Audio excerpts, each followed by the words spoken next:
Ujambo na karibu kusikiliza matangazo yetu ya leo Alhamisi Agosti 13, 2026 kutoka JCTV, chombo chako cha habari cha mtandaoni chenye makao yake kutoka katika jiji la Johannesburg nchini Afrika Kusini. Tulionayo hii leo ni zaidi ya mwezi mmoja sasa tangu kukatika kwa mitandao ya simu na internet katika eneo la Fizi na mji wa Baraka mkoani Kivu Kusini. Wananchi wanaendelea kukabiliwa na changamoto mbalimbali.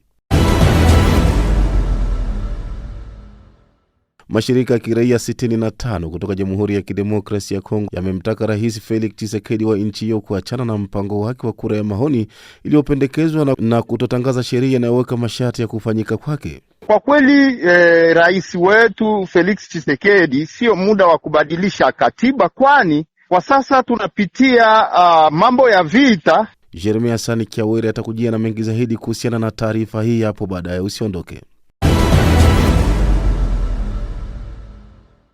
Na kufurika kwa ziwa Tanganyika mjini Uvira katika mkoa wa Kivu Kusini mashariki mwa Jamhuri ya Kidemokrasia ya Kongo kumesababisha maelfu ya nyumba kuzamishwa na maji, makumi ya maelfu ya wakazi kuyama makazi yao, huku usafiri wa shughuli za masoko katika mji huo zikizorota kwa kiasi kikubwa.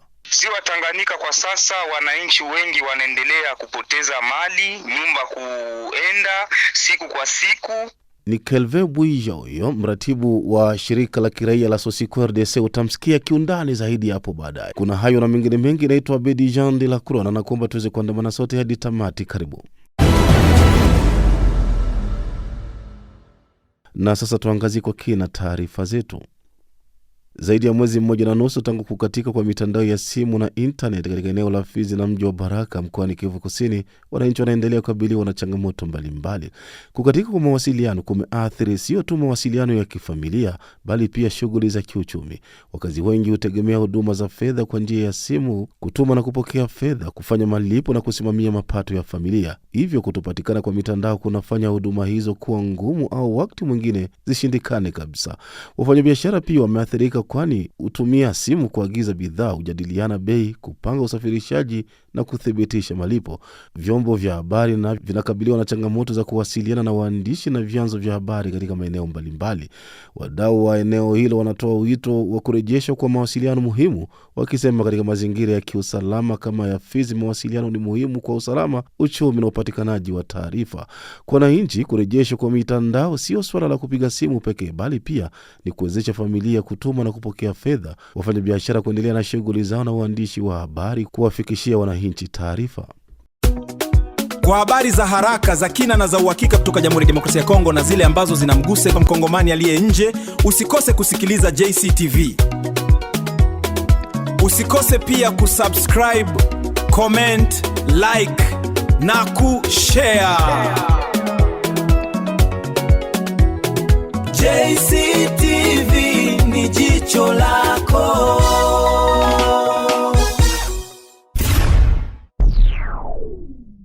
Tusalie tu katika tarafa la Fizi, hususan katika mji wa Baraka, ni kwamba FEC na DGI zakosa mwafaka kuhusu kodi ya kitaaluma kwenye mishahara.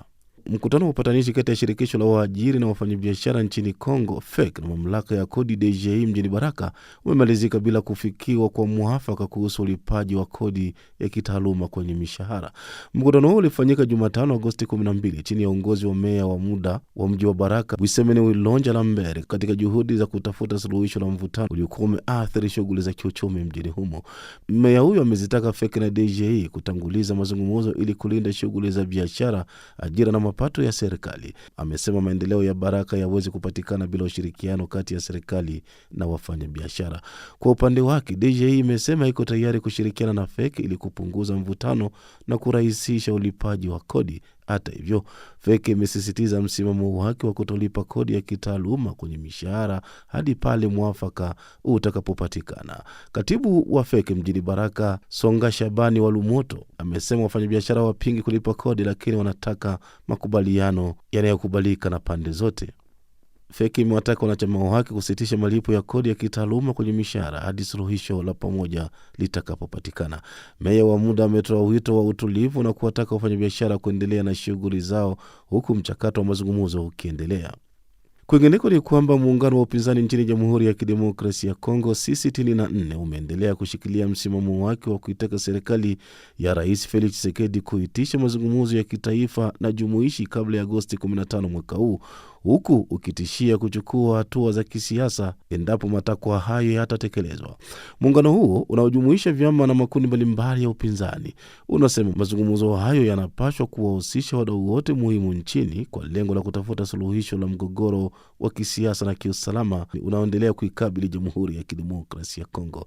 C64 ilitangaza Agosti 15 kama mwisho kwa Rais Felix Tshisekedi wa DRC kutangaza rasmi mchakato wa mazungumzo hayo. Awali, muungano huo ulikuwa umetangaza kufanya maandamano makubwa mjini Kinshasa, lakini ukaahirisha mpango huo kufuatia juhudi za upatanishi zinazofanywa na viongozi wa dini kupitia Senko na ECC. Viongozi hao wamekuwa wakijaribu kuleta pamoja serikali na upande wa upinzani ili kutafuta njia ya kisiasa ya kumaliza mkwamo huo.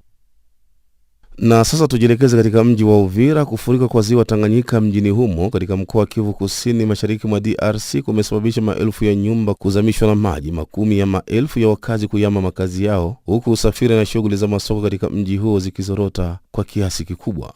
Awali nilifanya mazungumzo na Kelve Bwija ambaye ni mratibu wa shirika la kiraia la Sosiko RDC kutoka mjini Uvira kutaka kufahamu undani wa taarifa hizi ukoje. Alianza kwa kufafanua zaidi.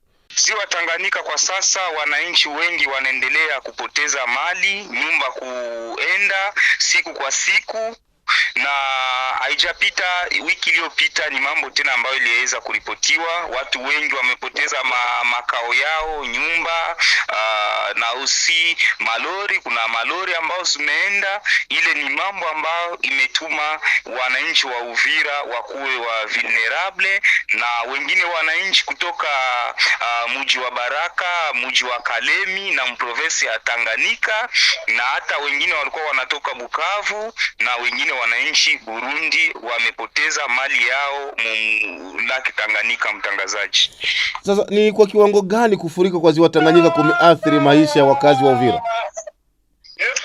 Mtangazaji, unajua kama tukingali tunafuatilia takwimu inaweza ikatoka baadaye, tukingali tunajientretenir na manusura, watu ambao wamepata ile majanga, tuko tunajientretenir nao kujua takwimu inaweza kuwa ya idadi fulani. Tuko mwa ile makazi tuko na identify tupate takwimu kamili, ila wananchi wengi wamepoteza makao yao, wamepoteza vitu na wamepoteza ingine vyombo vya samani. Mtangazaji, na hii si mara ya kwanza, hii kitu inakuwa iko najiripotiwa kila wakati.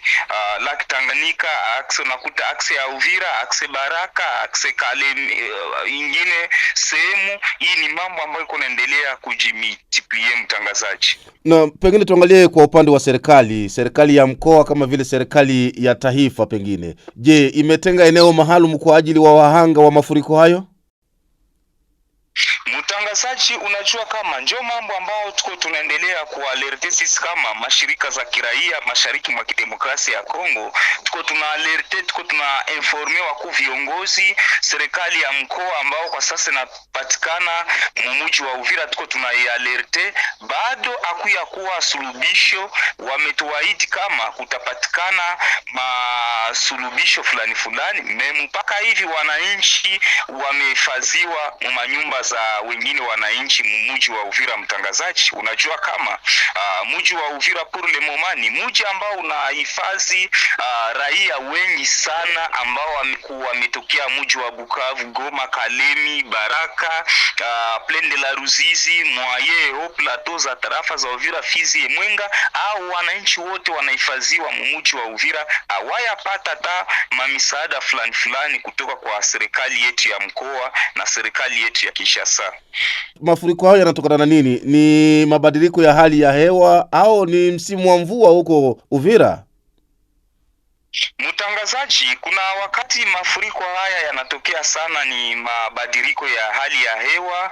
Unakuta hii wakati unakuta klima ile tunaita atmosfera, ama atmosfera iko inakuwa inabadilika, ile iko nakuwa chanzo cha mafuriko ile. Mtangazaji, hata kama tukingali msezo sesh kuna mafuriko ile majanga iko naendelea kuripotiwa. Mtangazaji, uko nakuta ya yenye natokea mulake sana, unakuta wakati watu watu wanasafiri, nyumba ambao ziko pembeni na Lake Tanganyika zinapata matatizo. Unakuta hata mamitoni fulani, unakuta hata wananchi wakati wako maboti, wako mabato, wanapata tatizo, wamoja wanaenda, wengine wanapata majeraha makali. Ile ni mambo ambayo kunakuwa chanzo cha mafuriko. Na wakati wengine kunakuta raia, wakati sisi mashirika za kiraia tunaziambia kama muda si mfakara wa kusafiri, msubirie tuone hewa ya mwingine, tuangalie hisi atmosfera ama klima iko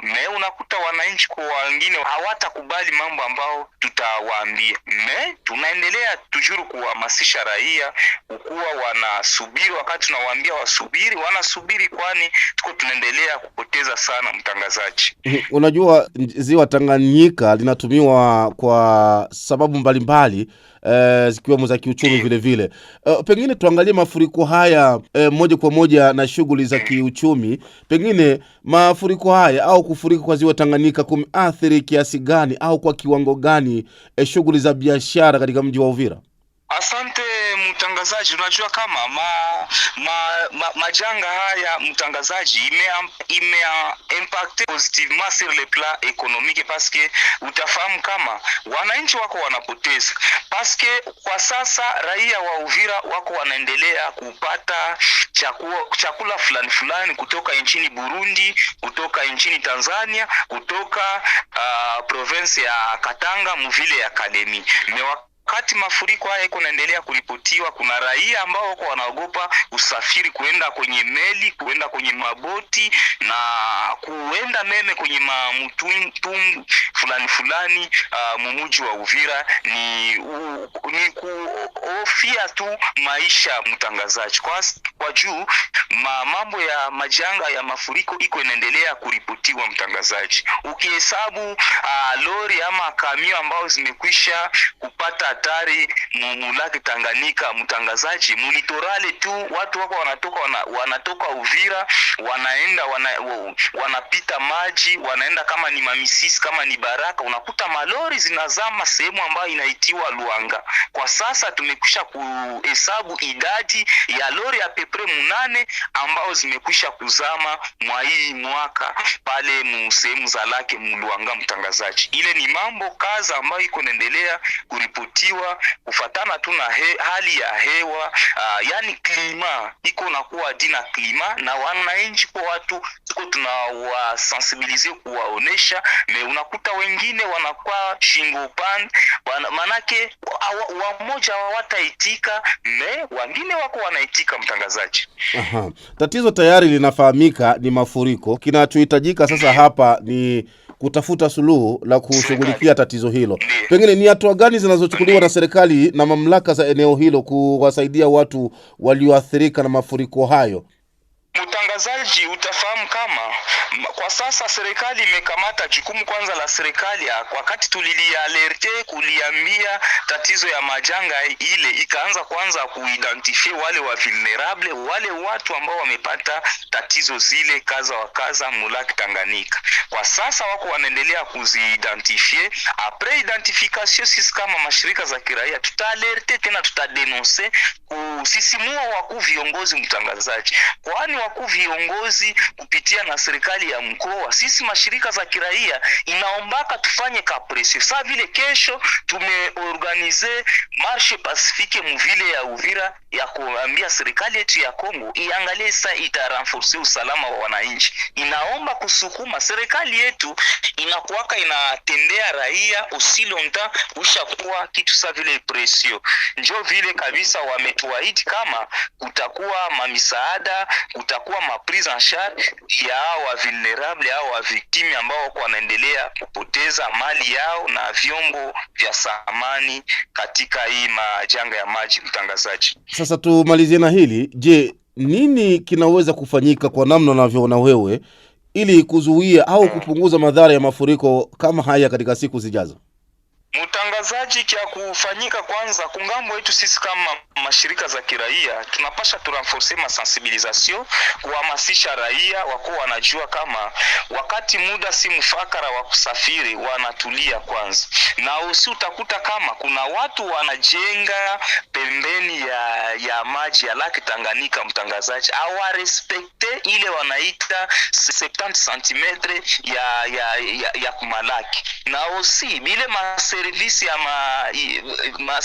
ya ma urbanisme, ITPR, titre foncier na aussi cadastre, zile ni maservice tekniki ambao zinapasha kwa unaona wakati wananchi wanauza maparcel, kuangalia si watazioriente namna ya kujenga. Na serikali yetu haipashi kuwa na baki kimya wakati kuko mambo ya majanga. Kwa kuyamaliza inaomba ni sensibilisation kwa raia na wakuu viongozi wakwe wana mettre en application ma desiderata ya population ambao tuko tunawasumetre, wanazimetre en application pour que wananchi wasiendelee kupoteza mali, kupotea muda kwa muda. Mtangazaji ni Kelve Buija, huyo mratibu wa shirika la kiraia la Sosiko Desemba, nilifanya naye mahojiano hivi punde.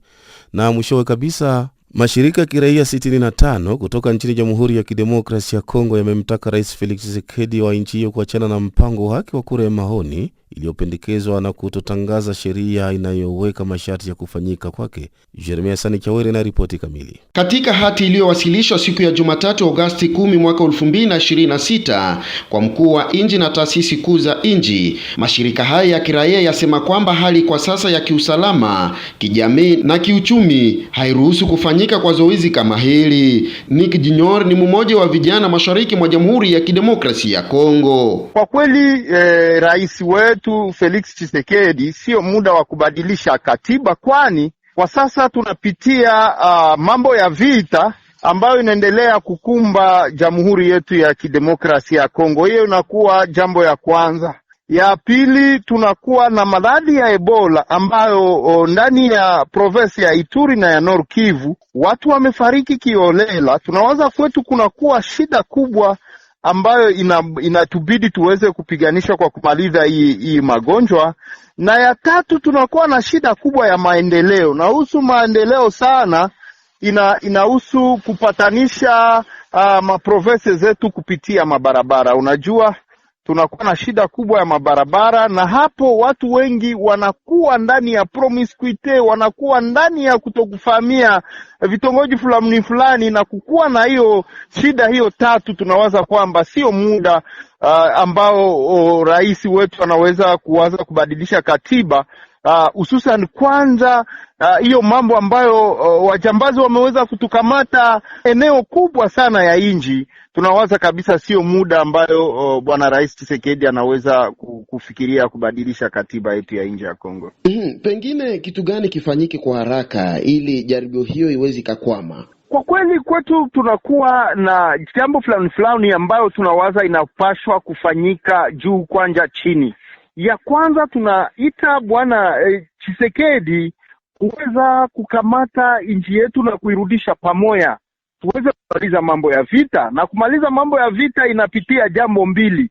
Jambo ya kwanza inaweza kuwa tunafanya vita na tunapiga adui, tunamfyeka, na kama hatuwezi kuwa na hiyo nguvu ya kumfyeka adui, alafu tuende kwa mazungumzo, tuongee ili tuweze kurudisha kwanza inji pamoja. Wakati inji itaweza kurudi pamoja, itakuwa jambo kubwa ambao tunaweza sasa kufikiria namna gani kama tunakuwa shida kwa kuweza kuangalia vipengele fulani ambavyo vinaweza kubadilika. Hiyo inakuwa ya kwanza. Ya pili, tunapaswa kufanya juu chini kupiganisha hii maradhi ya Ebola ambayo inaacha kweli airport ya Bunia na fazi nyingine na hata Beni, hata fazi nyingine ma airport watu wanakufa sana Butembo, Beni kupitia hiyo magonjwa.